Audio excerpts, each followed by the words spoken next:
Hello students, SBN college of education की online classes में आपका हार्दिक स्वागत है। हम डीएलईडी सेकेंड ईयर में विषय बच्चे व बचपन का अध्ययन कर रहे थे, जिसमें हमारा टॉपिक अभिप्रेरणा चल रहा था। अभिप्रेरणा में हमने अभिप्रेरणा के परिचय की बात की थी, अभिप्रेरणा के विभिन्न सिद्धांतों की बात की थी और सिद्धांतों में चलते हुए अभी नेक्स्ट सिद्धांत हमने काफ़ी सिद्धांत ले लिए, जिसमें सत्ता अभिप्रेरणा का सिद्धांत, अनुमोदन अभिप्रेरणा का सिद्धांत, संबंधन अभिप्रेरणा का सिद्धांत, जिसे कहें हम कि सत्ता अभिप्रेरणा का सिद्धांत एडलर ने दिया, अनुमोदन अभिप्रेरणा का सिद्धांत मार्ले क्राउनो ने दिया, संबंधन अभिप्रेरणा का सिद्धांत कारपेंटर स्क्रिप्टर ने दिया इस पर। और इसके बाद में हमने आवश्यकता पदानुक्रमिक का सिद्धांत हम पढ़ रहे हैं भी। इससे पहले सीएल हल का पुनर्वलन का सिद्धांत, मनोविश्लेषणात्मक अधिगम का सिद्धांत जो सिगमंड फ्रॉइड का है। अभी हम जो पढ़ेंगे मांग पूर्ति का सिद्धांत या स्व यथार्थीकरण अभिप्रेरणा का सिद्धांत,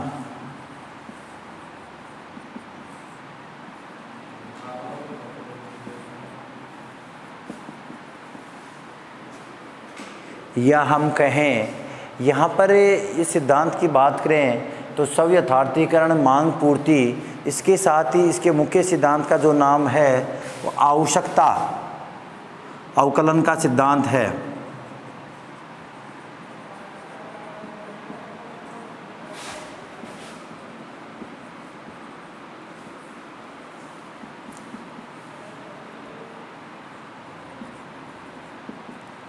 इसमें यहाँ तीन नाम के बाद में सेल्फ इम्यूलाइजेशन, जिसे अंग्रेजी में हिंदी में स्व यथार्थीकरण कहते हैं, इस सिद्धांत के जो प्रतिपादक माने जाते हैं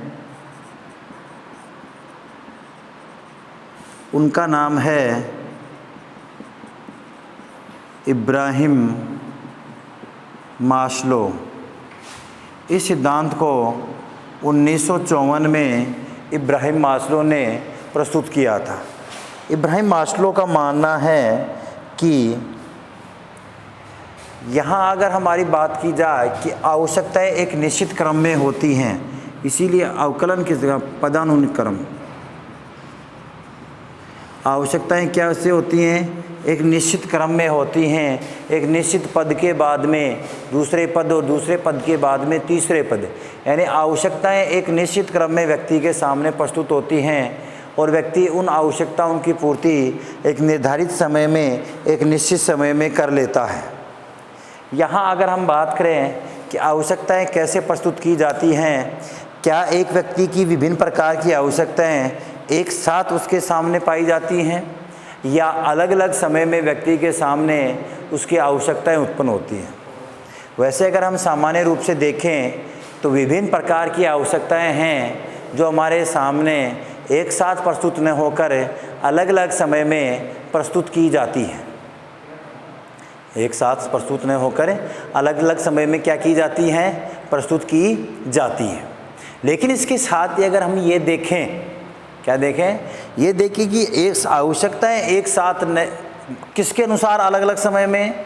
इब्राहिम मास्लो के अनुसार। वैसे तो हम दैनिक जीवन में देखते हैं तो हमारे सामने अलग अलग आवश्यकताएं एक साथ प्रस्तुत होती है। खाना खाते हैं तो उसके साथ ही में याद आता है कि मैं पैसे भी चाहिए, कपड़े भी चाहिए, किसी के पास एक ड्रेस हो, किसी के पास 2 ड्रेस हो, 5 चाहिए, 7 चाहिए, गाड़ी चाहिए, स्कूटी चाहिए, बाइक चाहिए, अच्छा भोजन चाहिए, फल फ्रूट चाहिए, घर चाहिए, मकान चाहिए। एक साथ विभिन्न प्रकार की आवश्यकताएं हमारे सामने उत्पन्न होती हैं। लेकिन क्या इन आवश्यकताएं एक साथ प्रस्तुत होती है और इनकी पूर्ति एक साथ हो सकती है? क्या इनकी एक साथ साथ पूर्ति हो सकती है? ये हम दैनिक जीवन में देखते हैं और हम लगे रहते हैं इन आवश्यकताओं की पूर्ति में, लेकिन ये उस बात को नकारता है। कौन? इब्राहिम मास्लो। इब्राहिम मास्लो उस बात को नकार कर क्या कहता है? ये कहता है कि व्यक्ति के सामने 5 प्रकार की आवश्यकताएं पाई जाती हैं। कितने प्रकार की आवश्यकताएं पाई जाती हैं? 5 प्रकार की आवश्यकताएं पाई जाती हैं, जो एक निश्चित क्रम में व्यक्ति के सामने क्रमबद्ध रूप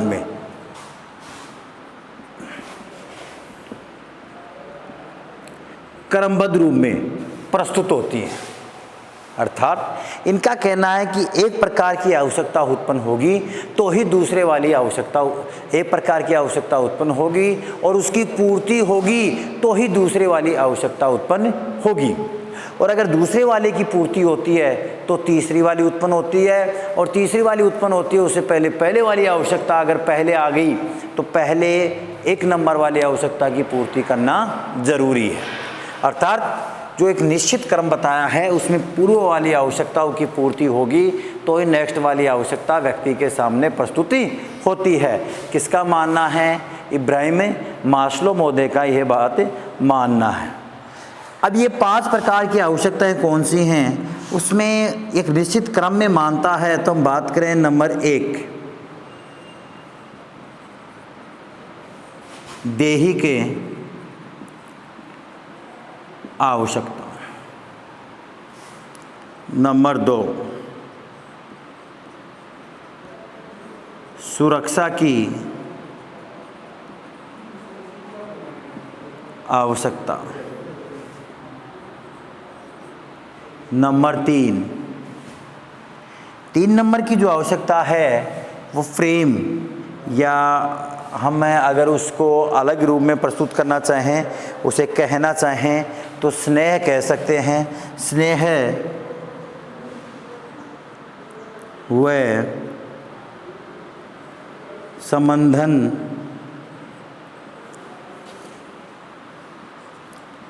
की आवश्यकता, सम्मान की आवश्यकता,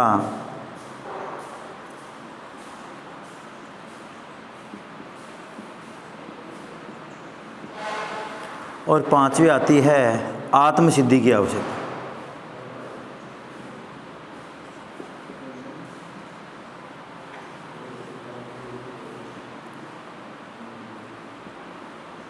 यहाँ अगर हम बात करें तो इब्राहिम मास्लो का मानना है कि व्यक्ति के सामने ये 5 प्रकार की आवश्यकताएं हैं वो प्रस्तुत होती हैं, और अगर व्यक्ति के सामने सबसे पहले कौन सी आवश्यकता उत्पन्न होती है? दैहिक आवश्यकता उत्पन्न होती है। दैहिक आवश्यकता, पहले तो इनकी बात करते हैं कि दैहिक आवश्यकता क्या होती है और क्यों इसकी सबसे पहले ज़रूरत होती है। तो दैहिक आवश्यकता वह आवश्यकताएं होती हैं जो व्यक्ति को जीवन जीने के लिए बहुत ही ज़रूरी होती हैं, और अगर इनकी पूर्ति नहीं हो पाती तो व्यक्ति का जीवन जीना संभव नहीं है। इनकी पूर्ति करना बहुत ही ज़रूरी है, जैसे भूख, प्यास, निद्रा, विश्राम, काम आदि जो आवश्यकताएं हैं वो किसके अंतर्गत आती हैं? दैहिक आवश्यकता के अंतर्गत आती हैं। इसीलिए मनुष्य सबसे पहले इन आवश्यकताओं की पूर्ति करता है। किसकी? दैहिक आवश्यकताओं की पूर्ति करता है। दूसरी प्रकार की आवश्यकता वो कौन सी है? सुरक्षा की आवश्यकता है। कौन सी आवश्यकता है? सुरक्षा की आवश्यकता है। हम कहें कि सुरक्षा की आवश्यकता क्यों महत्वपूर्ण है?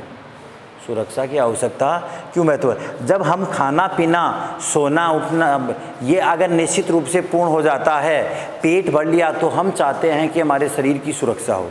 उसी सुरक्षा की भावना या आवश्यकता की पूर्ति के लिए हम क्या करते हैं? मकान बनाते हैं, कपड़े पहनते हैं, सर्दी गर्मी के मौसम में अलग अलग प्रकार के कपड़े पहनते हैं, अलग अलग तरीके से अपना जीवन व्यापन करते हैं, जानवरों से बचने के लिए अलग उपाय ढूंढते हैं, मानव से मानव को खतरा है इसलिए उस प्रकार के मानव से बचने के लिए भी अलग प्रकार का रास्ता ढूंढते हैं। वो कौन सी आवश्यकता होती है? सुरक्षा की आवश्यकता होती है। कौन सी आवश्यकता होती है? सुरक्षा की आवश्यकता होती है।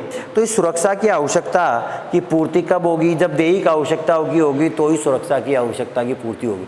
हम मकान बना रहे हैं, सुरक्षा के भावने में। मकान बन रहा है, बनते बनते घर में आटा ख़त्म हो गया तो पहले तो किसकी आवश्यकता होगी? घर में आटे की आवश्यकता होगी, सब्जी की आवश्यकता होगी, दूध दही की आवश्यकता होगी, तो ही हम आगे वाली आवश्यकता की पूर्ति कर पाएंगे।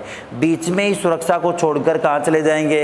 दैहिक आवश्यकता के लिए। फॉर एग्जाम्पल, दो व्यक्ति जा रहे हैं, कहीं भ्रमण के लिए जा रहे हैं, रास्ते में उनके पास पैसा इतना ही है कि वो नेक्स्ट वाले पॉइंट को देख कर आ सकें, लेकिन बीच में उन्हें भूख लग गई और वो भूखे नहीं रह सकते, तो नेक्स्ट वाले पॉइंट को वो छोड़ देंगे, पहले भरपेट क्या करेंगे?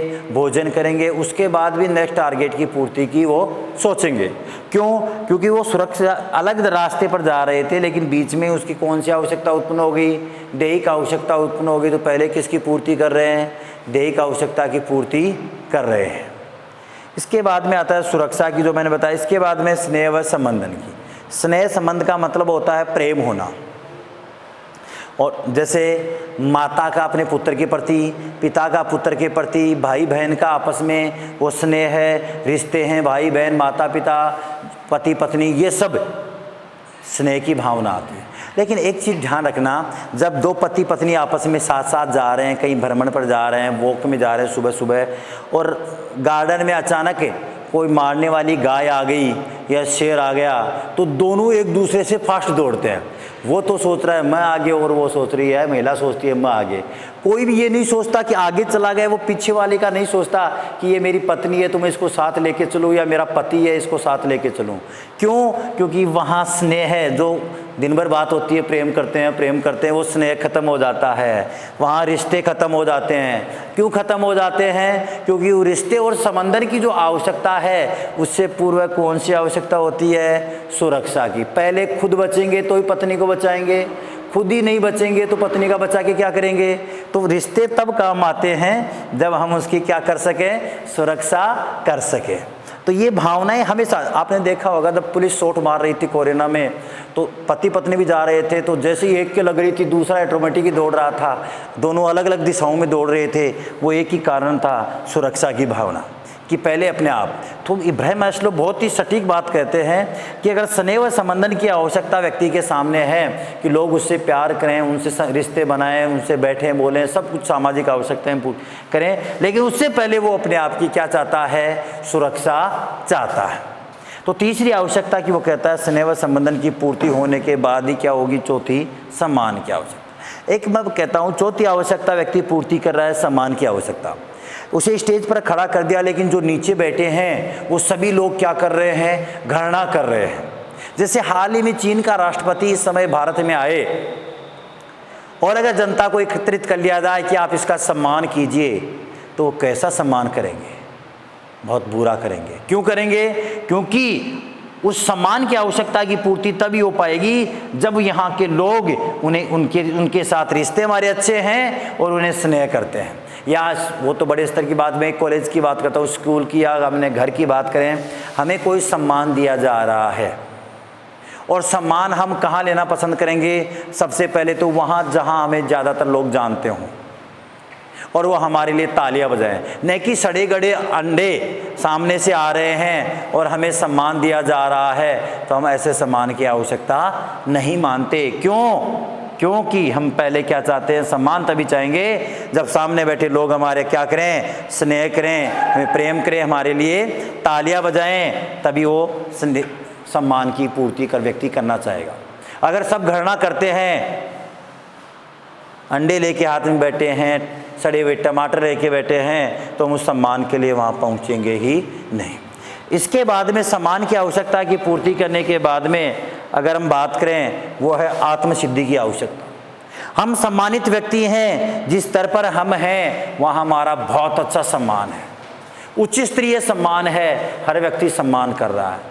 तो उस समय हमारे मस्तिष्क में विचार आता है कि हमसे कोई गलती न हो जाए, और अगर कोई गलती भी हम कर रहे हैं तो उस गलती को भी छोड़ने का हम भरसक प्रयास करेंगे। क्यों? क्योंकि आत्मसिद्धि का मतलब होता है अपने आप की कमियों को दूर करना। खुद ही अपनी कमियों को व्यक्ति खोजेगा और वो दूर करेगा। वो कब कर पाएगा दूर? जब उसकी सम्मान की आवश्यकता की क्या होगी? पूर्ति होगी, तभी वो उसको क्या कर पाएगा? दूर कर पाएगा। यहाँ ध्यान देने की बात यह है कि आत्मसिद्धि की अगर पूर्ति होती है तो व्यक्ति को उसके बाद में किसी भी प्रकार की आवश्यकता की डिमांड नहीं होती, किसी भी प्रकार की आवश्यकता की डिमांड व्यक्ति की नहीं होती जब आत्मसिद्धि होती है।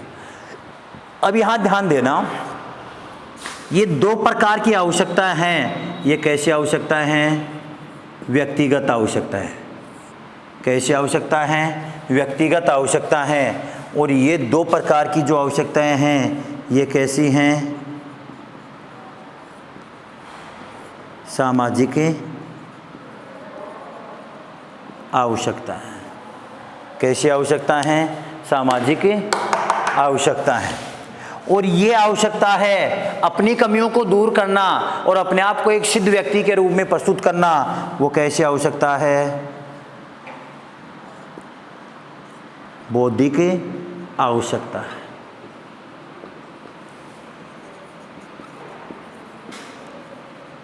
तो तीन प्रकार की आवश्यकताएं हुई। व्यक्तिगत आवश्यकताओं में दैहिक आवश्यकता व सुरक्षा की आवश्यकता को शामिल किया जाता है। सामाजिक आवश्यकता में स्नेह व संबंधन की आवश्यकता व सम्मान की आवश्यकता को शामिल किया जाता है। और आत्मसिद्धि की आवश्यकता को बौद्धिक आवश्यकता माना जाता है। कौन सी आवश्यकता माना जाता है? बौद्धिक आवश्यकता माना जाता है। इसके साथ ही कहें कि दैहिक आवश्यकता है वो एक निम्न स्तरीय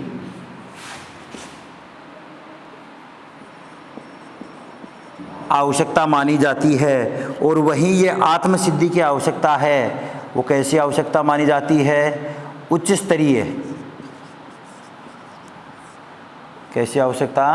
उच्च स्तरीय क्या मानी जाती है? आवश्यकता मानी जाती है। कौन सी? आत्मसिद्धि की आवश्यकता। तो इनसे कई प्रकार के प्रश्न पूछे जाते हैं। पहला तो नामकरण से प्रश्न पूछा जाता है। स्वयथार्थीकरण का सिद्धांत किसने दिया है? तो इब्राहिम मैस्लो ने। या आवश्यकता पदानुक्रमिक का सिद्धांत किसने दिया? इब्राहिम मैस्लो ने। कब दिया? 1954 में दिया। कितने प्रकार की आवश्यकता है बताइए? 5 प्रकार की। कौन से स्तर में इनकी पूर्ति जरूरी है? एक निश्चित क्रम में इनकी पूर्ति होना क्या है? बहुत ही जरूरी है। एक निश्चित क्रम में इन आवश्यकताओं की पूर्ति होना क्या है? जरूरी है। कौन कौन सी आवश्यकताएं हैं? तो दैहिक आवश्यकता, सुरक्षा की आवश्यकता, स्नेह व संबंधन की आवश्यकता, इसके बाद सम्मान की आवश्यकता और बौद्धिक आवश्यकता, आत्मसिद्धि आवश्यकता। आत्मसिद्धि आवश्यकता है वो कैसी आवश्यकता है? बौद्धिक आवश्यकता। सामाजिक आवश्यकता इब्राहिम मास्लो के अनुसार कौन सी हैं? तो 2 आवश्यकताएं हैं, एक स्नेह व संबंधन की आवश्यकता और दूसरी सम्मान की आवश्यकता। वहीं हम बात करें व्यक्तिगत आवश्यकताएं कौन सी हैं? तो व्यक्तिगत आवश्यकताएं सुरक्षा व दैहिक है, क्योंकि सुरक्षा भी व्यक्ति अपने आप की खुद ही कर सकता है, दूसरे की ज़रूरत नहीं होती है। और दैहिक आवश्यकताओं की पूर्ति, शरीर की पूर्ति भी व्यक्ति अकेला खुद ही करेगा। इस प्रकार ये 2 क्या हैं? दैहिक है। इब्राहिम मैस्लो के अनुसार निम्न स्तरीय आवश्यकता कौन सी है? दैहिक आवश्यकता। और उच्च स्तरीय आवश्यकता कौन सी है? आत्मसिद्धि की आवश्यकता।